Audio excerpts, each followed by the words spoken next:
Sir నమస్తే అండి. నమస్తే. సుగాలి ప్రీతి గారి మదర్ పార్వతి గారు కూతురు కోసం ఆమె ఎంత ప్రయత్నాలు చేస్తూ ఉంటారో ఎప్పుడు మనం చూస్తూనే ఉంటాం. ఎంత కష్టమైనా సరే న్యాయం జరిగే వరకు పోరాడుతూనే ఉంటానంటున్నారామె. గన్నవరం పీఎస్‌లో కేసు నమోదు చేశారామె. పవన్ కళ్యాణ్ గారు అధికారంలోకొచ్చిన తర్వాత ఫస్ట్ ఫైల్‌గా మీకే న్యాయం చేస్తాను అనన్నారు.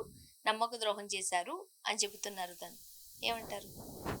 నమ్మక ద్రోహం కేవలం ఆవిడకి మాత్రమే కాదాయన. అంటే ఆ కేసు ఇప్పటికీ మాట్లాడుతున్నాడు పవన్ కళ్యాణ్ గారు. హ్మ్. మేము చేయాల్సింది మేము చేస్తున్నాము, పట్టుకుంటాము. మీరెందుకు అనవసరంగా ఆందోళన చెంది బయటకొచ్చి మాట్లాడుతున్నారు?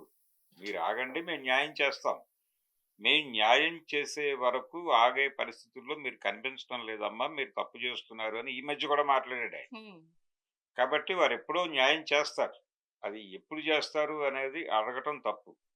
ఇలా న్యాయం చేయమని అడిగేవాళ్ళు చాలామంది ఇప్పుడు 30,000 మంది పైన అమ్మాయిలు ఆంధ్రప్రదేశ్ రాష్ట్రంలో కేవలం వాలంటీర్ల చొరవ వలన అక్కడి నుంచి తప్పించబడ్డారు.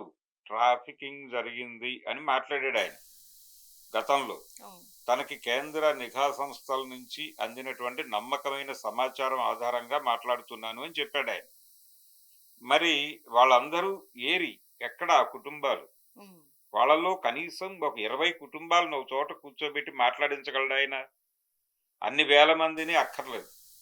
కేవలం 20-30 కుటుంబాలని ఒక చోటకు తీసుకొచ్చి, వాలంటీర్లు మా అమ్మాయిలని తీసుకెళ్ళిపోయారు అని చెప్పించగలరా మీరు? అంటే ఏం సమాధానం చెప్తాడాయన? ఇప్పుడు సుగాలి ప్రీతి మదర్‌కి ఏం సమాధానం చెప్తున్నాడో, అదే చెప్తాడు వాళ్ళకి కూడా. మీరు వెయిట్ చేయండి.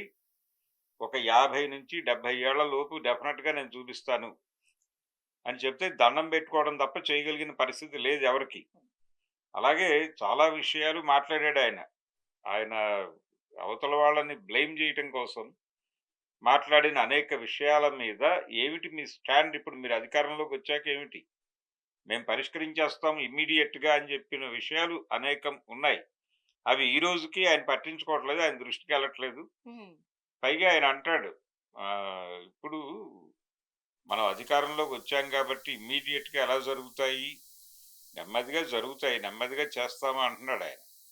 ఒకళ్ళెవరో విజయవాడ నుంచి ఒక కంప్లెయింట్ ఇస్తే ఒక మదరు దాని మీద మూవ్ అయ్యి అది ఆవిడ అక్కడ దొరికింది. బాంబేలోను, కలకత్తాలోను దొరికింది ఒక అమ్మాయి. దొరికిన సందర్భంగా నేను చెప్పాను కదా! ఆడపిల్లల్ని తీసుకెళ్ళిపోయారు, అమ్మేశారు అని నేను చెప్పాను కదా! అది నిజమే అని ఈ కేసు ప్రూవ్ చేస్తోంది కదా! అన్నాడాయన. హ్మ్. కానీ అదొక్కటే అది ఎక్కడో జరిగింది. ఒక మదర్ ఎళ్లి పోలీస్ స్టేషన్‌లో కంప్లెయింట్ ఇచ్చింది. వాళ్ళు మూవ్ చేశారు. ఏదో దాని రూట్స్ అక్కడ దొరికినాయి. దొరికినంత మాత్రాన మీరు చెప్పిన 30,000లో ఈ కేసేసేసి, మీరు నేను చెప్పిందల్లా కరెక్ట్ అంటే ఎలా కుదురుతుంది పవన్ కానీ కళ్యాణ్ గారు? హోంమంత్రి అనిత గారు డైరెక్ట్‌గా చెప్పారు కదా! అలాంటిదేమీ లేదు. ఆ నంబర్ అట్లా అది కరెక్ట్ కాదని కూడా ఆమె చెప్పారు. నిజమే కావచ్చండి. ఆయన క్లెయిమ్ చేసుకున్నాడు కదా!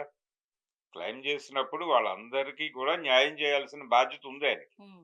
నిజానికి సుగాలి ప్రీతి కేసు ఒకటే గాదు. గతంలో ఆయేషా మీరా కేసు కూడా ఇలాగే పెండింగ్ పడిపోయి ఉంది. ఇప్పటికీ ఆ తల్లిదండ్రులు మా బిడ్డ మరణానికి న్యాయం జరగాలి అని వాళ్ళ వయసయిపోయినా, ఆరోగ్యాలు సహకరించకపోయినా, ఏదో పద్ధతిలో ఎక్కడో చోట మాట్లాడుతూనే ఉన్నారు ఇప్పటికి.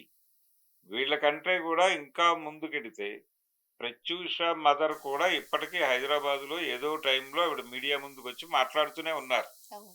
నా కూతురు పరిస్థితి ఏమిటి? ఆ కేసు ఎవరినో పట్టుకెళ్ళి లోపలేశారు. ఆయన మళ్ళీ బెయిల్ మీద బయటకొచ్చాడు. మళ్ళీ ఇప్పుడు ఆయనకి ఏడాదో, రెండేళ్ళో వేసేసి క్లోజ్ చేశారు వ్యవహారాన్ని. న్యాయం జరగలేదు అనే చెప్తారామె. న్యాయం జరగలేదు మాకు అని చెప్పి ఆవిడ మాట్లాడుతున్నారు ఓపెన్‌గా. అంటే మీకు చిన్నోళ్ళకైతే న్యాయం జరుగుతుంది గానీ, ప్రొఫైల్ ఉన్నటువంటి ప్రొఫైల్ బలంగా ఉన్నటువంటి నేరస్తులకి ఈ దేశంలో శిక్షలు పడవు. వాళ్ళని తప్పిస్తారు. ఒకవేళ దొరికినా తక్కువ శిక్షతో ముగిస్తారు. ఇది క్లారిటీ ఉంది జనాలకి. ఇప్పుడు ఆ రోజున కోనేరు రంగారావు గారి మనవడు ప్రమేయం ఉంది అని 'ఆయేషా మీరా' ఎపిసోడ్‌లో ఒక విమర్శ వచ్చింది. హ్మ్. అతన్ని తీసుకెళ్లారు. ఏవో టెస్టులు చేశారు. Lie detector టెస్టులవి. అతనికేమి సంబంధం లేదని నిర్ధారించారు. పంపించేసారు. అయిపోయింది. ఇప్పటికీ వాళ్ళకి ఆ డౌట్ ఉంది. కానీ ఆ డౌట్ ఉన్నప్పటికీ మీరు మనసులోనే దిగమింగి అలా ఉండండి అని చెప్పారు. అలాగే ఉంటున్నారు వాళ్ళు. మధ్యలో ఎవరో సత్యం బాబు అనే అతన్ని తీసుకెళ్ళి సంవత్సరాల తరబడి జైల్లో ఉంచి ఇతను కాదన్నారు. మరి ఇన్ని సంవత్సరాలు నన్ను ఎందుకు రిమాండ్‌లో పెట్టారు? దానికేం నష్టపరిహారం లేదా అంటే, ఏమీ లేదు, నిన్ను వదలటమే నీకు అతిపెద్ద బహుమానం అని చెప్పారు. అతను బయటికెళ్ళిపోయాడు. అంతకుముందు లడ్డు అని ఒక అతన్ని కూడా కొంతకాలం ఇలాగే ఈ సత్యం బాబు లాగానే అతన్ని హోల్డ్ చేశారు. ఇలా నడుస్తున్నటువంటి దర్యాప్తు గొడవల్లో ఇప్పుడు ఆవిడ స్ట్రెయిట్‌గా సుగాలి ప్రీతి మదర్ ఆవిడ పవన్ కళ్యాణ్‌ని టార్గెట్ చేస్తూ ఈ విషయాన్ని ప్రస్తావించడం వెనకాల ఇప్పుడు ఆయన కనీసం మేము చేస్తున్నాం, జరుగుతుంది, ఈ రోజు కాకపోతే రేపైనా న్యాయం జరుగుతుంది, ఇది కాకుండా ఒక టైం బౌండ్ పెట్టుకుని మీరేమైనా స్కీమ్ చెప్పగలిగితే మీ క్రెడిబిలిటీ నిలబడుతుంది. అంటే వైసీపీ హయాంలో ఆమెకి ఏమి రావాలో, ఏమి దక్కాలో అవన్నీ ఇచ్చారు. అయినప్పటికీ కూడా ఆమె కాస్త ఆ టైంలో అగెనిస్ట్‌గా మాట్లాడారు. పవన్ కళ్యాణ్ గారు తనకు సపోర్ట్ చేస్తారని భావించారు. ఇప్పుడు మళ్ళీ జగన్మోహన్ రెడ్డి గారిని కలిసారు పార్వతి గారు. ఇప్పుడు అదేదో జగన్మోహన్ రెడ్డి గారి హయాంలో జరిగింది కాదు. హ్మ్. ఆవిడ చేసినప్పుడు కూడా తెలుగుదేశం పార్టీ అధికారంలో ఉన్నప్పుడు జరిగినటువంటి గొడవే అది. అప్పటి నుంచి ఇప్పటి వరకు ఎవరూ న్యాయం చేయలేదు. అంటే ఏ స్థాయి వ్యక్తులు ఈ కేసుని ఆపరేట్ చేస్తున్నారు బయట నుంచి అనేది అర్థమవుతుంది. దాన్ని ఓపెన్ చేయడానికి ఏదో మొహమాటాలు ఉన్నాయి రాజకీయ నాయకులకి. వాళ్ళకి ఉన్నాయి, వీళ్ళకి ఉండొచ్చు, తప్పులేదు. కానీ దీన్ని భుజానేసుకున్నాను నేను, నేనే న్యాయం చేస్తానని మాట్లాడిన పెద్ద మనిషి మరి న్యాయం జరిగేలాగా హోంమంత్రితోనూ ముఖ్యమంత్రితోనూ కూర్చుని మాట్లాడి కన్విన్స్ చేసి ఏదో కదలికి తీసుకురావాలి కదా. కేసులో ఎందుకు తీసుకురాలేకపోతున్నాడు? వాళ్ళు వ్యవహరించినట్టుగానే మీరు వ్యవహరిస్తే అలాగే వాళ్ళ మీద మీరు అదే నింద వేశారు కదా. ఎవరికో అమ్ముడు పోయారు మీరు, అంటే నిజాన్ని అమ్మేసుకుంటున్నారని మాట్లాడాడు ఈయన. మరి మీరు చేస్తున్నది అదే కదా. మీరేమన్నా వేరేగా చేస్తున్నారా? మీ ఎడం చేయి తీసేయండి, మా పొర చేయి పెడతాం అన్నట్టుగా తయారైంది పవన్ కళ్యాణ్ గారి గొడవ. అందుకని ఆవిడ కొంచెం టార్గెటెడ్ గానే మాట్లాడుతున్నారు ఈ మధ్యకాలంలో. అంటే చెయ్యని వాడితో ఇబ్బంది లేదు, చేస్తాను అని చెప్పి ద్రోహం చేసిన వాడితో ఇబ్బంది ఖచ్చితంగా ఉంటుంది. అందుకని ఆవిడ ప్రస్తుతం ఒక ద్రోహిగా చూస్తోంది పవన్ కళ్యాణ్ స్పష్టంగా. దాన్ని ఎలా కంట్రోల్ చేయాలి, క్రైసిస్ మేనేజ్మెంట్ లోకి ఎలా తీసుకురావాలనేది వాళ్ళ వైపు నుంచి వాళ్ళ ప్రయత్నాలు వాళ్ళు చేస్తున్నారు. అంటే సుగాలి ప్రీతి కేసే మొదటి కేసు కాదు. అంతకు ముందు కూడా కొన్ని కేసులు ఉన్నాయి. ఇప్పటికీ పరిష్కరింపబడని, ఇప్పటికీ కాలేదు. ఆ తల్లులు ఫైట్ చేస్తున్న ఇన్సిడెంట్స్ ఉన్నాయి.